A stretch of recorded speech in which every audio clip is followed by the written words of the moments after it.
All right, so we are now joined by Natalie Shure. She is a columnist at the New Republic, also a frequent contributor to Jacobin. And her latest article for TNR, which we'll be talking to her about today, is "The End of Roe v. Wade Won't Motivate Democrats." Natalie, good to see you again.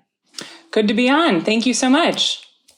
So I want to dive straight into your TNR article. Obviously, following the news that the Supreme Court will likely overturn Roe v. Wade, I think that there's been a lot of fear, energy, apprehension, and specifically, I think the Democratic Party is sort of hoping that this shocking news will help turn out voters in what was previously looking like a doomed midterm election for them. So your article examines some of the reasons why this might not necessarily be the case.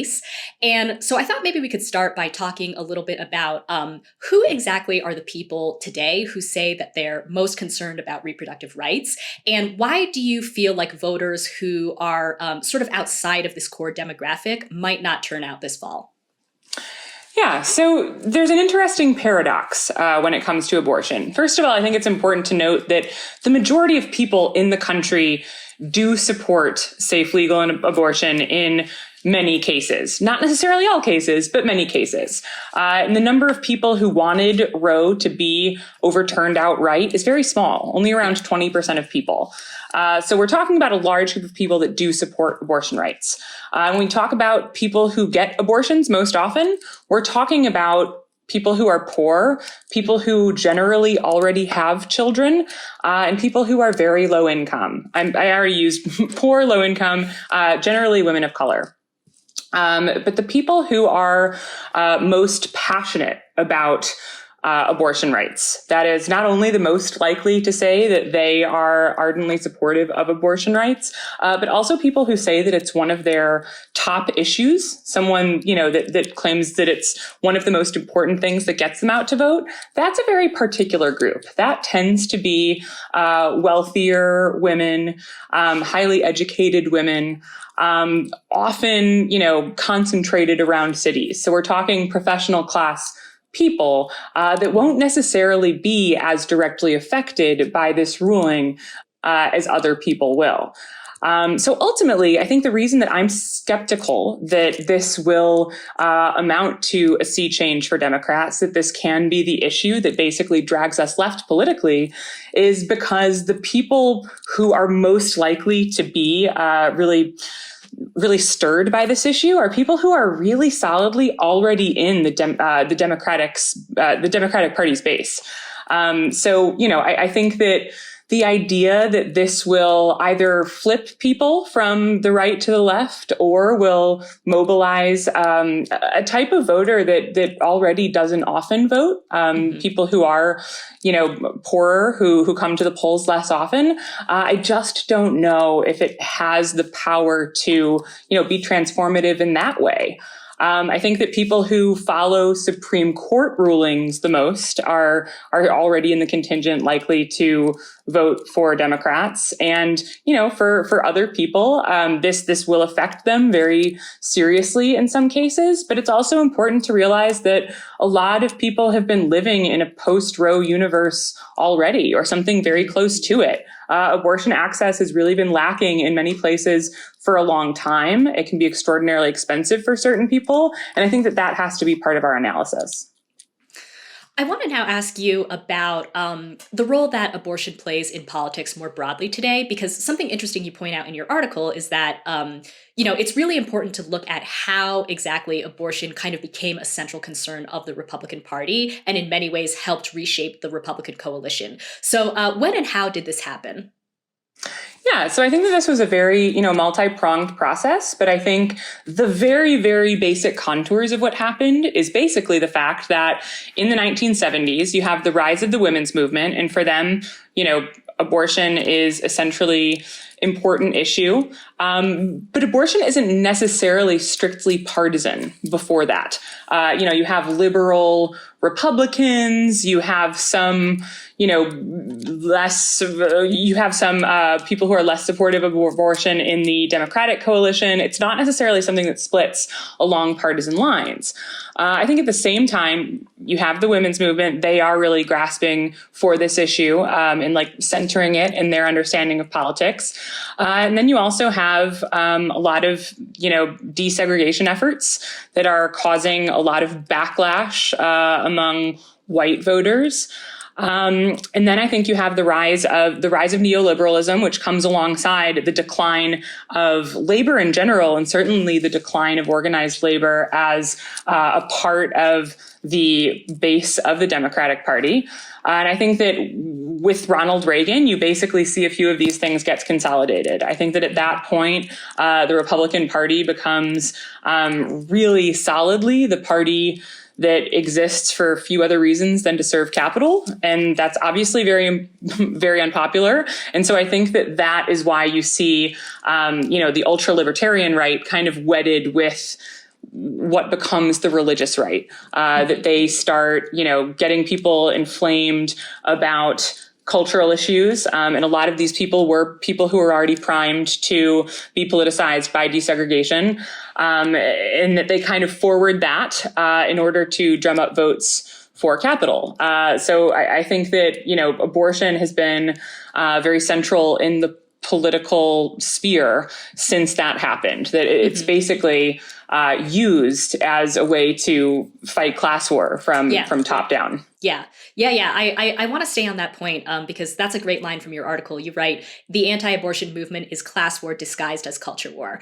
So maybe explain a little more what you mean by this. And I guess as a follow-up, why do you think it's so important to conceive of the fight for reproductive rights in this way if we truly want to defend and expand abortion access in this country? Yeah. So, I think that it is important to understand that, in the days before Roe and in the days after Roe, the people who will be most affected, overwhelmingly are, people who are poor, people of color. And that isn't to say that it's not important or that other people shouldn't fight for it. But I do think that is, why it has so much purchase on the right to begin with, why it has so much purchase within the American public, and, why it does fit so seamlessly into the rest of a right-wing agenda and the rest of an agenda that serves capital.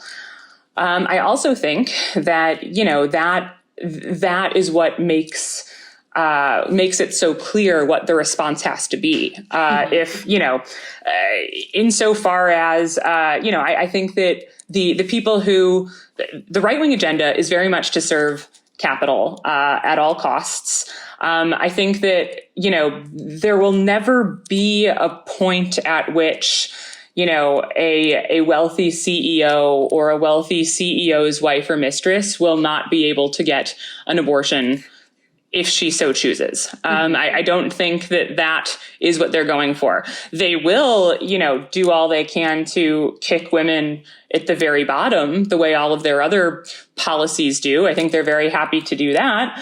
And, the response to that is roughly similar to the response to, a lot of the rest of the political problems in this country, which is that we need class struggle from below. This is fundamentally a class issue. That means that we need, a reconstitution of class politics, to turn the Democratic Party, if that's possible, into a vehicle for aiding that. We need a resurgent labor movement, all of those other things. I think that is ultimately the answer to the threat on reproductive rights, as opposed to, talking about abortion again, as Democrats have been for so as a certain contingent of Democratic voters. I don't think that Democrats have necessarily been extremely protective of reproductive rights for reasons that are obvious, but I think that the response to this, the way to protect reproductive rights, is see it in concert with, reproductive justice more broadly. The right to bodily autonomy, the right to not parent, must be hand in hand with the right to parent, if that's what someone wants, and fight fight along class lines accordingly. Mm-hmm. Yeah, I'm in your piece. You also make the great point that the mainstream pro-choice movement, and sort of most visibly, the people who are at the demonstrations, kind of in their Handmaid's Tale costumes, it seems like they sort of conceive of the rollback of abortion rights in the U.S. as like a sign of like an impending theocracy. And I think you have a great line in your piece where you say, well, it's not really theocracy that's on the horizon; it's oligarchy. So I guess maybe like a final question for you is, what would it look like in practice to fight for reproductive freedom, not just as a tenet of gender equality, which obviously it is, but also, as you've been talking about, as a class politics? Yeah, I mean, I think that has to do with the fact that, the culture wars, and it's completely dismaying how powerful these issues are, right? Like, I am ardently passionate about abortion. I am a secular person. I'm passionate about rights for queer people, et cetera. Like all of these lines on which Republicans are fighting. But part of why those issues are so powerful and resonant for people is because there's not a meaningful class war going on. There's nothing happening along class lines in the political sphere. Insofar as there is, maybe there are overtures toward it, but there is not, a powerful class-based movement in which people are fighting over material interests in any grand way. And I think that, we need to bring back class politics in this country. So, I think that getting to a point where politics are less about cultural issues, where cultural issues are less able to, be the thing on which everything else hinges, that has to do with, reviving class politics. That's going to be what makes that possible. Deep organizing, resurgent labor movement, those things basically create new institutions, new social worlds, so that, at the end of the day in this country, people vote how other people in their lives vote.